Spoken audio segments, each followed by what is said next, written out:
பெக்சே அப்படின்னு ஒரு அரசாட்சி, அதுக்கப்புறம் ஷில்லான்னு ஒன்று, கொக்ரியோ அப்படின்ட்டு வடபக்கம். இந்த கொக்ரியோங்கிறது சீனாவோட அப்படி அங்கே போயிடுது, சீனாவுக்கு போயிடுது.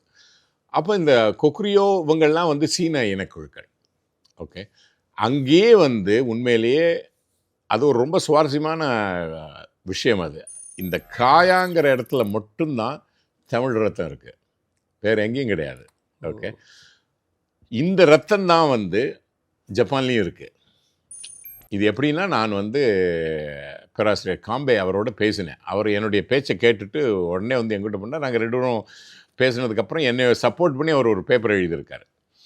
அதில் அவர் ரொம்ப தெளிவாக சொல்கிறாரு. அதாவது வந்து ஜப்பானினுடைய ஆதிக்குடிகள், ரொம்ப ரொம்ப ஆதிக்குடிகள், அவங்களுக்கு பேர் யாயோயி அப்படின்னு பேர்.